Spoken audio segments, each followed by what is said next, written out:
आप कितने भी अच्छे कर्म कर लो, लेकिन समाज आपके बुरे कार्यों को ही सदैव याद रखता है। इसलिए लोग क्या कहेंगे यह सोचने से बेहतर है कि आप अपना कर्म करें। जन्म लेने वाले के लिए मृत्यु उसी प्रकार निश्चित है जितना कि मरने वाले के लिए जन्म लेना। इसलिए इस विषय पर शोक मनाना व्यर्थ है। गीता में कहा गया है, जो इंसान किसी की कमी को पूरी करता है वो सही अर्थों में महान होता है। तुम्हारे साथ जो हुआ वह अच्छा हुआ, जो हो रहा है वो भी अच्छा है, और जो होगा वो भी अच्छा होगा। गीता के अनुसार जिंदगी में हम कितने सही हैं और कितने गलत हैं यह केवल दो लोग जानते हैं, एक परमात्मा और दूसरी हमारी अंतरात्मा। जीवन का आनंद ना तो भूतकाल में है और ना भविष्य काल में, बल्कि जीवन तो बस वर्तमान को जीने में है। जब तक शरीर है तब तक कमजोरियां तो रहेगी ही, इसलिए कमजोरियों की चिंता छोड़ो और जो सही कर्म है उस पर अपना ध्यान लगाओ। अर्जुन, तुम भला क्यों रोते हो? तुमने जो खोया क्या वह तुमने पैदा किया था? आज जो तुम्हारा है वह कल किसी और का होगा, क्योंकि परिवर्तन ही संसार का नियम है।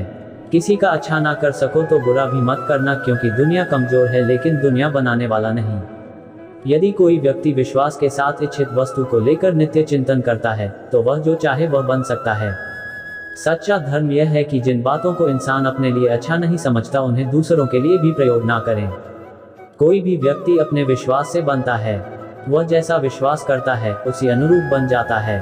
मन अशांत है और उसे नियंत्रित करना कठिन है, लेकिन अभ्यास से इसे वश में किया जा सकता है।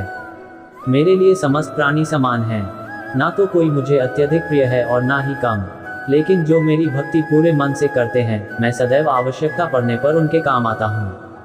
मन की शांति से बढ़कर इस संसार में कोई भी संपत्ति नहीं है। जो मनुष्य फल की इच्छा का त्याग करके केवल कर्म पर ध्यान देता है वह अवश्य ही जीवन में सफल होता है। कोई भी इंसान जन्म से नहीं बल्कि अपने कर्मों से महान बनता है। अपना, पराया, छोटा, बड़ा इत्यादि को भूलकर यह जानो कि यह सब तुम्हारा है और तुम प्रति एक के हो। बिना फल की कामना ही सच्चा कर्म है। ईश्वर चरण में हो समर्पण वही केवल धर्म है।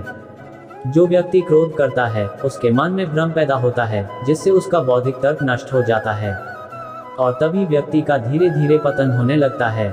गीता में लिखा है, जब इंसान की जरूरत बदल जाती है तब इंसान के बात करने का तरीका बदल जाता है। इस संपूर्ण संसार में अपकीर्ति मृत्यु से भी अधिक खराब होती है। सदैव संदेह करने वाले व्यक्ति के लिए प्रसन्नता ना इस लोक में है ना ही कहीं और। जीवन में सफलता का ताला दो चाबियों से खुलता है, एक कठिन परिश्रम और दूसरा दृढ़ संकल्प। जो मन को नियंत्रित नहीं करते उनके लिए वह शत्रु के समान कार्य करता है। कठिन परिश्रम से बचने के लिए व्यक्ति को भाग्य और ईश्वर की इच्छा जैसे बहानों के बजाय चुनौतियों का सामना करना चाहिए। गीता में कहा गया है, कोई भी अपने कर्म से भाग नहीं सकता, कर्म का फल तो भुगतना ही पड़ता है। मनुष्य को अपने कर्मों के अच्छे और बुरे फल के विषय में सदैव सोचकर चिंताग्रस्त नहीं होना चाहिए। मनुष्य अपने विश्वास से निर्मित होता है, जैसा वह विश्वास करता है वैसा वह बन जाता है। जो मनुष्य प्रतिदिन खाने, सोने और आमोद प्रमोद के कार्यों में लिप्त रहता है वह नियमित तौर पर योगाभ्यास करके समस्त क्लेशों से छुटकारा पा सकता है। जब इंसान अपने काम में आनंद खोज लेते हैं तब वे पूर्णता प्राप्त करते हैं। श्रीमद् भागवत गीता का मुख्य उद्देश्य मानव कल्याण करना है, इसलिए प्रत्येक मनुष्य को सदैव मानव कल्याण की ओर अग्रसरित रहना चाहिए। जब भ्रमित अर्जुन कुरुक्षेत्र में सलाह के लिए अपने सारथी भगवान कृष्ण के पास गए तो भगवान कृष्ण ने कुछ तर्कसंगत दार्शनिक अवधारणाएं बताईं जो आज भी प्रासंगिक हैं। भगवत गीता एक महाकाव्य ग्रंथ है जिसमें हमारी सभी समस्याओं का उत्तर है। स्वतंत्रता आंदोलन के समय कई नेताओं के लिए प्रेरणा की पुस्तक थी। इन कुछ भगवत गीता संदेशों पर एक नजर डालें जिनका उपयोग आप अपने जीवन को सही रास्ते पर वापस लाने के लिए कर सकते हैं। जो हुआ वह अच्छा हुआ, जो हो रहा है वह अच्छा हो रहा है, जो होगा वो भी अच्छा ही होगा। भगवत गीता। माफ करना और शांत रहना सीखिए, ऐसी ताकत बन जाओगे कि पहाड़ भी रास्ता देंगे। व्यक्ति को अपनी इंद्रियों को वश में रखने के लिए बुद्धि और मन को नियंत्रित रखना होगा।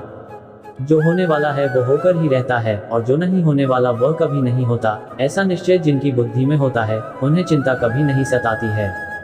किसी भी व्यक्ति को ना तो समय से पहले और ना ही भाग्य से अधिक कुछ मिलता है, लेकिन उसे सदैव पाने के लिए प्रयत्नशील रहना चाहिए। गीता के अनमोल वचन, गीता सार के अनमोल वचन। इंसान हमेशा अपने भाग्य को कोसता है, यह जानते हुए भी कि भाग्य से भी ऊंचा उसका कर्म है जिसके स्वयं के हाथों में है। व्यक्ति को आत्मज्ञान के माध्यम से संदेह रूपी अज्ञानता को समाप्त करना चाहिए। मैं उन्हें ज्ञान देता हूं जो सदा मुझसे जुड़े रहते हैं और जो मुझसे प्रेम करते हैं। सत्य कभी दावा नहीं करता कि मैं सत्य हूँ, लेकिन झूठ हमेशा दावा करता है कि सिर्फ मैं ही सत्य हूँ। परिवर्तन संसार का नियम है। समय के साथ संसार में हर चीज परिवर्तन के नियम का पालन करती है। हालांकि मैं भूत, भविष्य और वर्तमान काल के तीनों जीवों को जानता हूँ, लेकिन मुझे वास्तव में कोई नहीं जानता है। मनुष्य जिस रूप में ईश्वर को याद करता है, ईश्वर भी उसे उसी रूप में दर्शन देते हैं। अपने कर्तव्य का पालन करना ही प्रकृति द्वारा निर्धारित किया हुआ हो, वह कोई पास नहीं है। सज्जन व्यक्तियों को सदैव अच्छा व्यवहार करना चाहिए, क्योंकि इन्हीं के पद चिन्हों पर सामान्य व्यक्ति अपने रास्ते चुनता है। बुद्धिमान को अपनी चेतना को एकजुट करना चाहिए और फल के लिए इच्छा छोड़ देनी चाहिए। मन अवश्य ही चंचल होता है, लेकिन उसे अभ्यास और वैराग्य के माध्यम से वश में लाया जा सकता है।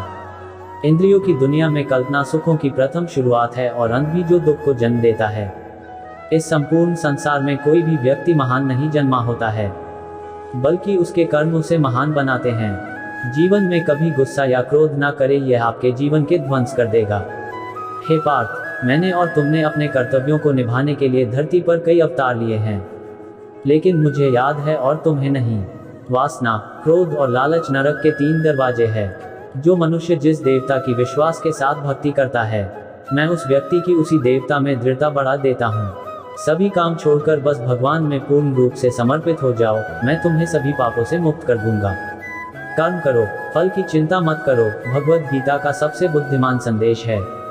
आज हम केवल पैसे, बेहतर घर, कार और सुरक्षित भविष्य के लिए काम कर रहे हैं। हम इतने लक्ष्य चालित हैं कि हम सब कुछ परिणाम के बारे में सोचकर ही करते हैं। यह एक ऐसी चीज है जिससे हमें बचना चाहिए, केवल इसलिए कि यदि अपेक्षाएं पूरी नहीं होती हैं तो दर्द अवश्यंभावी है। इसलिए काम करते रहें और बदले में कुछ भी उम्मीद न करें। जो व्यक्ति मैं और मेरा इत्यादि की भावना से मुक्त हो जाता है, उसे जीवन में शांति की प्राप्ति होती है। आत्मज्ञान की तलवार से काटकर अपने हृदय के अज्ञान के संदेह अलग कर दो। अनुशासित रहो, उठो और कार्य करो। जिस प्रकार से प्राकृतिक मौसम में बदलाव आता है, ठीक उसी प्रकार से जीवन में भी सुख दुख आता रहता है। वह कभी स्थायी नहीं रहते हैं। इस जीवन में ना कुछ खोता है, ना व्यर्थ होता है। जो लोग परमात्मा को पाना चाहते हैं, वह ब्रह्मचर्य का पालन करते हैं। भगवान श्री कृष्ण कहते हैं कि मैं इस संसार की सुगंध हूँ, अग्नि की ऊष्मा हूँ और समस्त जीवित प्राणियों का आत्म संयम हूँ। बुद्धिमान व्यक्ति कभी भी कामुक सुख में आनंद लेते हैं। वह सदैव मोक्ष की प्राप्ति में लगे रहते हैं। वह जो सभी इच्छाएं त्याग देता है, उसे शांति की प्राप्त होती है। संपूर्ण संसार में जब अधर्म और पाप बढ़ता है, तो मैं धर्म की पुनः स्थापना के लिए धरती पर अवतार लेता हूँ। जैसे अंधेरे में प्रकाश की ज्योति जगमगाती है, ठीक उसी प्रकार से सत्य की चमक भी कभी फीकी नहीं पड़ती। इसलिए व्यक्ति को सदैव सत्य बोलना चाहिए। मैं सभी प्राणियों के हृदय में विद्यमान हूँ। जो व्यक्ति मृत्यु के दौरान मेरा नाम लेता है, वह सदैव मेरे ही धाम को प्राप्त होता है। इसमें कोई शक नहीं है। ऐसा कुछ भी नहीं, चेतन या अचेतन, जो मेरे बिना अस्तित्व में रह सकता हो। परिवर्तन ही इस संपूर्ण संसार का नियम है। इसलिए व्यक्ति को कभी अपने वर्तमान पर घमंड नहीं करना चाहिए। जिसने जन्म लिया है उसकी मृत्यु निश्चित है और मृत्यु के पश्चात पुनर्जन्म भी निश्चित है। मनुष्य का संपूर्ण शरीर 5 तत्वों से मिलकर बना है: अग्नि, जल, वायु, आकाश और पृथ्वी। और अंत में उसके शरीर को इन्हीं 5 तत्वों में ही विलीन हो जाना है। व्यक्ति को अपने आप को सदैव ईश्वर को समर्पित कर देना चाहिए, तभी वह दुखों, चिंता और परेशानियों से मुक्त रह सकता है। प्रत्येक बुद्धिमान व्यक्ति को क्रोध और लोभ त्याग देना चाहिए, क्योंकि इससे आत्मा का पतन होता है। तुम बिना किसी कारण के चिंता करते हो और बेवजह ही घबराते हो। तुम तो आत्मा हो, जिसे ना तो कोई मार सकता है और ना ही जला सकता है। यही जीवन की सच्चाई है, जिसे प्रत्येक व्यक्ति को जानना चाहिए। न तो यह शरीर तुम्हारा है और न ही तुम इस शरीर के मालिक हो। यह शरीर 5 तत्वों से बना है: आग, जल, वायु, पृथ्वी और आकाश। एक दिन यह शरीर इन्हीं 5 तत्वों में विलीन हो जाएगा। इस वीडियो में बस इतना ही। फिर मिलते हैं नई वीडियो के साथ, तब तक के लिए धन्यवाद।